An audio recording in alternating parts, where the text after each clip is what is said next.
your defense to the termination? There's a month-to-month lease, correct?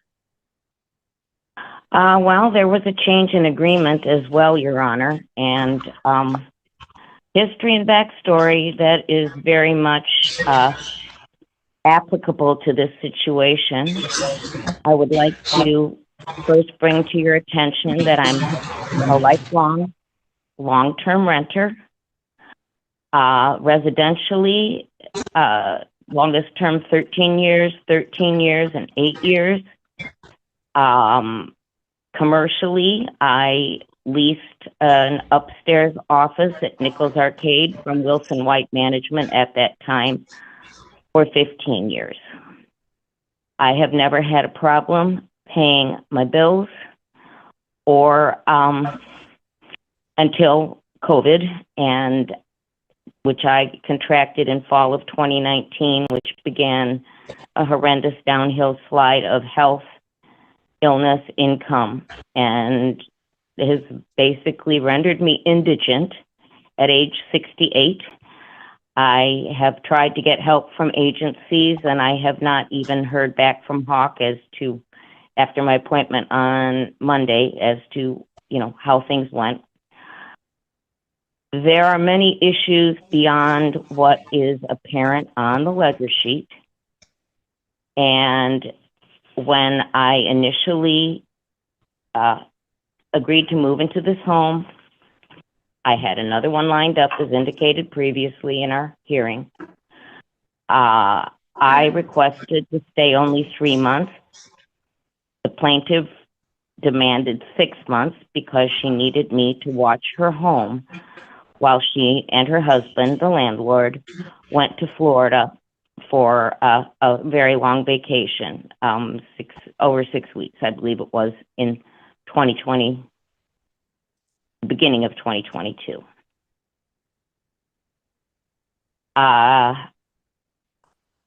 Problems arose right at the... Ma'am, can I just stop you one moment? Absolutely. All right. This is filed as a termination action.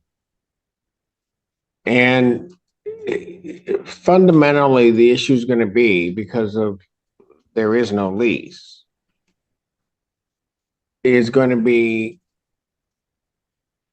why shouldn't you move?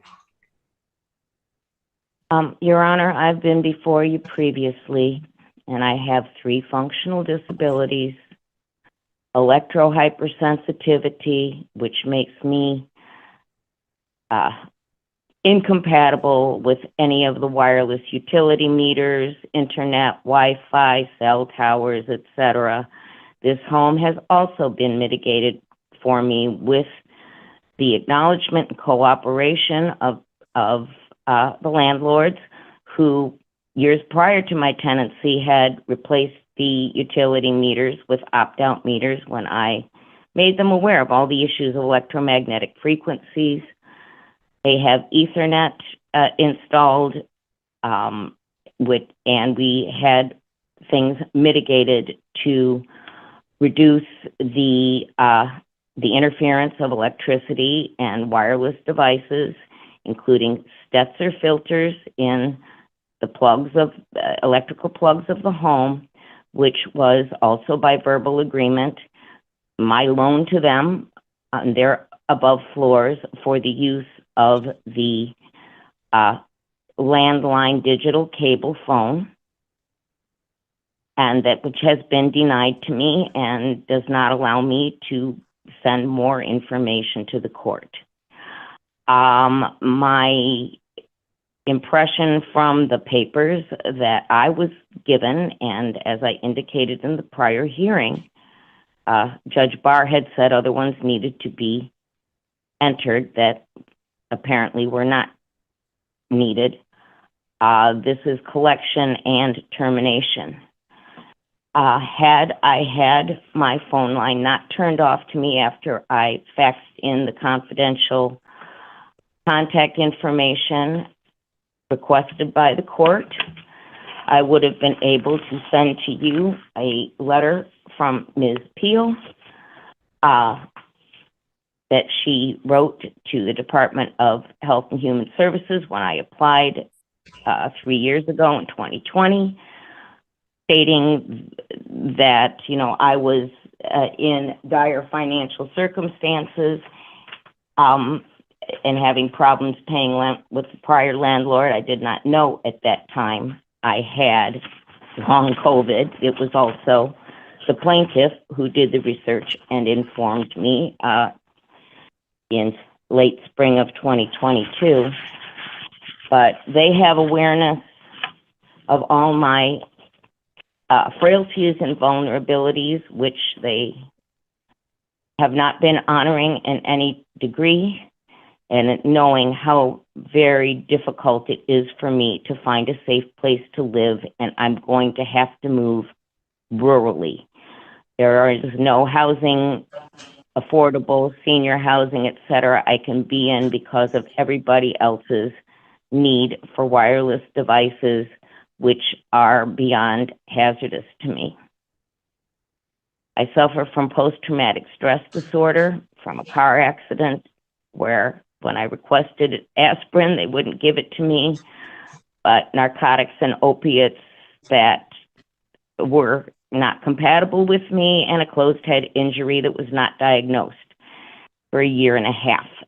So I have 3 strikes against me just as a person functioning in the world with the long COVID, the electrohypersensitivity, and the PTSD. I have been subject to some very harsh, intrusive, invasive treatment as a tenant here for some time prior to these recent occurrences.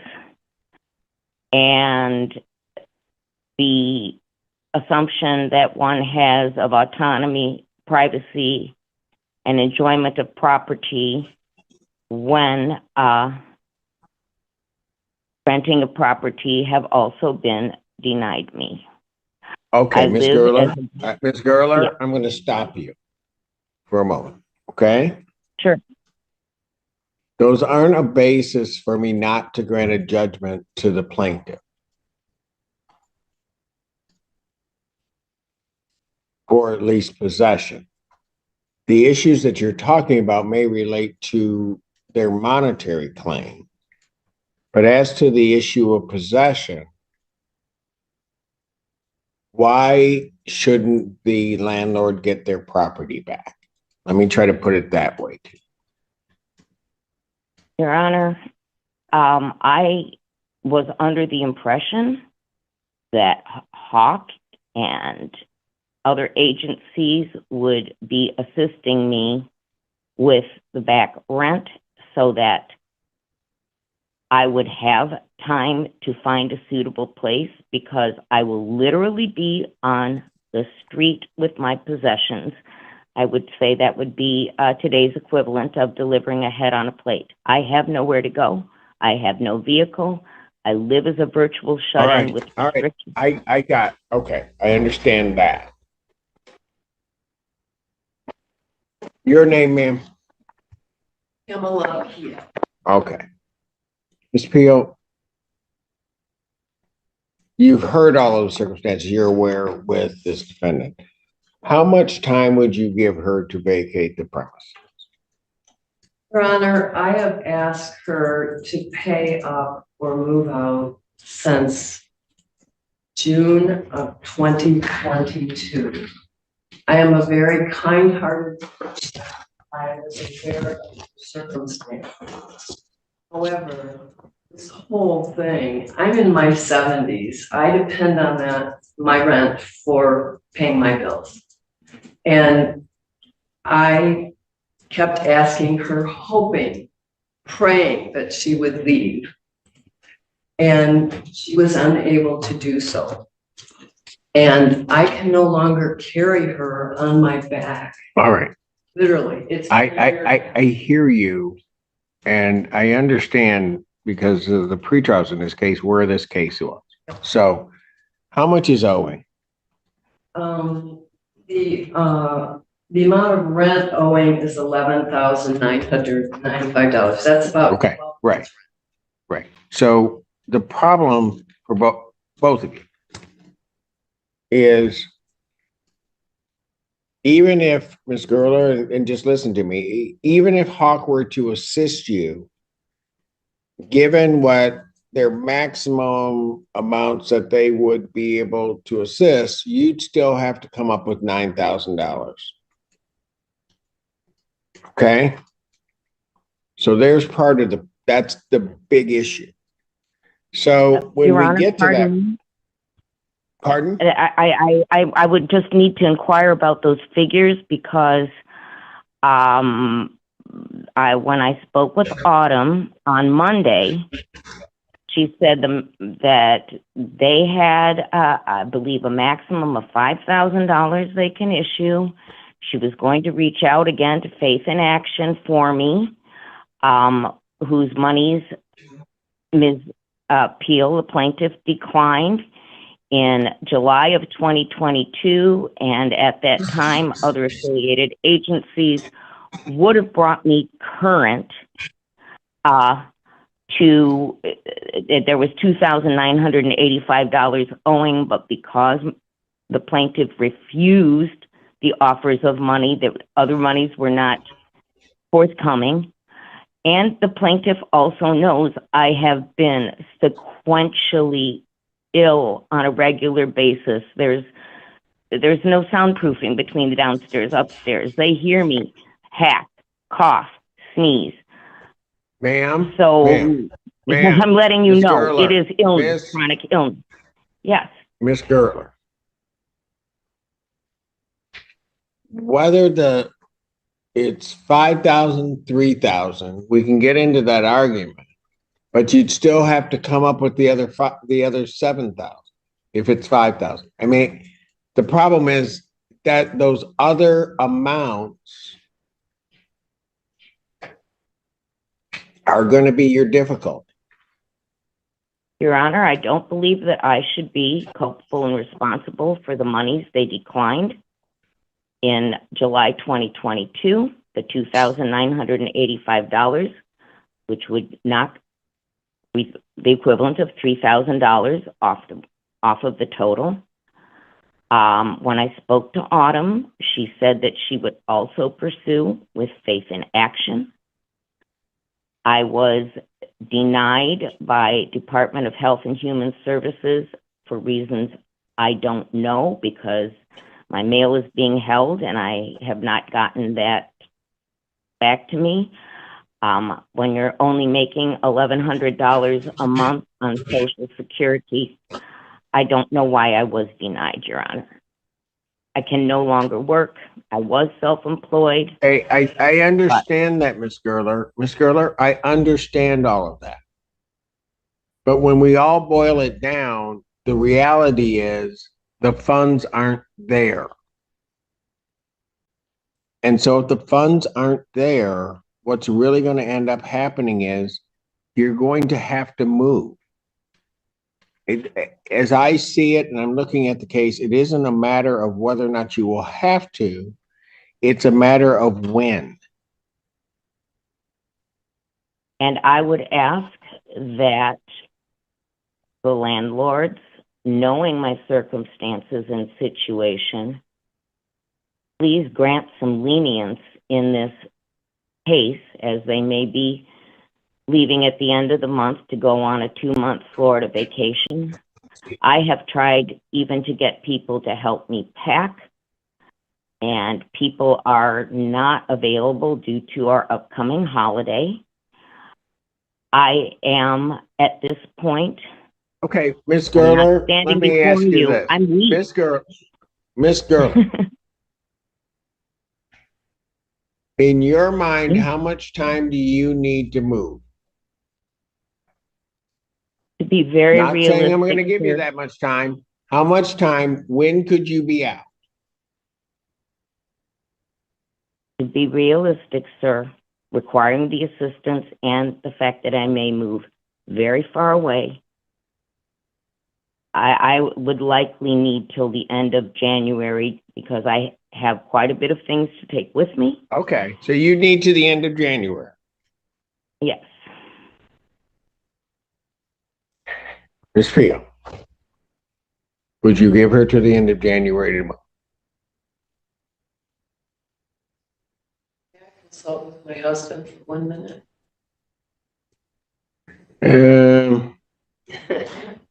You look like the brain trust, but yeah, go ahead. You can talk.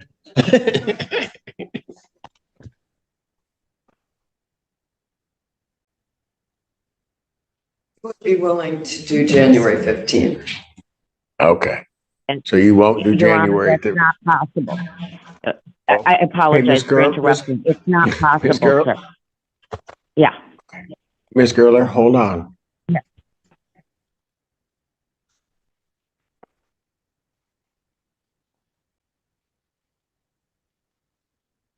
Anybody have anything else to say?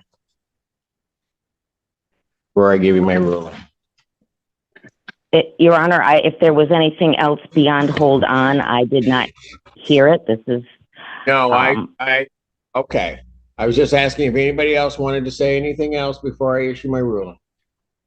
Your Honor, I would like to say, if it is possible, they hold $995 as a security deposit, which they could keep for the month of January if I were allowed to stay. And of course, we'll continue to look for additional help, but to pay. But they know my circumstances, and yes, they do, Ms. Gerler. So here's what I'm going to do. I don't think that there's really much distinction between the 15th and the 31st. And given your circumstances, Ms. Gerler, I'm going to grant a judgment to the plaintiff for possession. The writ will not issue till January 31st, 2024. There is an issue regarding, you're welcome, but there is an issue regarding monies that would be owed. And so a trial on any additional monies that will be owed will be set for March 5th, 2024 at 9 a.m. in person. That will give time. The reason I'm setting it out to that date, that will give time by the time she vacates the premises to then you can do the inspection and you can have all of the damages that we can figure out and hopefully have it totaled. All right. Any questions from Your Honor, the only comment that I have to say, and I'm very sorry, but I cannot appear in person. I can only appear via remote Zoom. All right. Due to my disability. I understand that, ma'am. All right. Yes, ma'am. Your Honor, you have struggled getting into for many months now. Since I asked her to leave, pay up or leave from the possession that I filed a few months ago, October. The tenant has not paid us any rent, and she will not let us have access to our mechanical room, which unfortunately is, we have to have access to the mechanical room through her apartment. And we give her notices, and then we have people come, and she will not, oftentimes won't answer the door, or will just say, you know, whatever excuse, and then we have to continually deal with it. That's why I really didn't want to extend the time, but I understand your perspective. It's been very difficult dealing with her. And this is not great. Looking forward to this being completed. And I just want to, we do want access to our mechanic. All right. Under paragraph 10, when you fill out. Yes, Ms. Gerler. I would like to respond to that, please. Which part? The part about them wanting access to their mechanical room, or access to the apartment. I have been subjected to an increasing amount of hostile, threatening, aggressive action, pounding on the door. Ms. Gerler. Ms. Gerler. I would allow them in to do whatever they need to do, but not by myself, with someone else. I have not resisted them. I have been literally ill when they wanted to Okay, come so in. here's, Ms. Gerler, here's what I'm gonna do. On the judgment form, when you fill that out at the counter, under paragraph 10, the defendant is to allow plaintiff access to the mechanical room upon 48 hours notice. Ms. Gerler, that will give you time to get somebody there. That's adequate notice that you, if you're gonna have somebody else go in and look, you got the time to do it. Your Honor, that is totally fair, and Thank am you. thankful. That's what I do. I'm very impressed with you, Your Honor, so thank you. Well, thank you, Ms. Gerler. I appreciate that. Will you put that in writing or do I need to? You need to write that under paragraph 10 on the judgment form when you pick one up the front. Okay, and what exactly do I have to say again? Defendant, you know what? Go fill out the judgment form. I'll put it under paragraph 10. I got it. Okay. I actually have it filled out, but this, it wasn't just for possession, this was. There's a money portion of it too. It's, you wanted possession and you want a money judgment, or So I can give you both of those. you can give me the judgment form. The money judgment piece I've adjourned to March. Okay, so then I don't fill out the money piece. All the rest is. Do you have the, I have a form. I didn't expect it. okay, put the names on there. I'll fill the rest out. Okay, All right. thank you. Thank you. Thank you, Ms. Gerler, and both of you have a very happy holiday. The transcript details a landlord-tenant dispute centered on a termination of tenancy and unpaid rent, where the court must balance legal property rights with the tenant's personal hardships and vulnerabilities. The defendant, a 68-year-old tenant, presents an extensive personal and medical background to justify her inability to pay rent and her need to remain in the property, explaining that she has a long history as a responsible renter but fell into financial and health decline. After contracting long COVID, which severely impacted her income and ability to function independently, she further describes multiple compounding conditions, including electromagnetic hypersensitivity, PTSD, and chronic illness, which she claims make it extremely difficult to find alternative housing, particularly in environments with modern wireless infrastructure. The tenant argues that the current residence had been specifically modified to accommodate her medical sensitivities, including adjustments to reduce electromagnetic exposure, and that the landlords were aware of her condition and initially cooperative. She also raises issues regarding alleged denial of promised utilities, lack of access to communication tools, and what she perceives as invasive or hostile treatment by the landlords. However, the judge redirects the focus to the central legal issue possession of the property, clarifying that while these personal and financial hardships may be relevant to monetary disputes, they do not legally prevent the landlord from reclaiming possession once rent has not been paid and no valid lease protects continued occupancy. The landlord, in turn, acknowledges the tenant's difficult circumstances but emphasizes her own financial dependency on rental income, noting that she has allowed the tenant to remain without payment since June 2022 and can no longer sustain the financial burden, especially given her own age and reliance on the income. The court identifies a significant outstanding rent balance of approximately $11,995 and explains that even if assistance programs were to provide partial relief, a substantial unpaid amount would remain, making it unrealistic for the tenant to resolve the debt and remain in the property. The tenant contests some of these figures and claims that earlier financial assistance was declined by the landlord, which contributed to the escalation of the debt, but the judge maintains that, regardless of past disputes, the current financial reality necessitates eventual relocation. The discussion then shifts to determining a reasonable timeline for vacating the premises, with the tenant requesting until the end of January due to her lack of transportation, physical limitations, and need for assistance in packing and relocating, potentially to a rural area.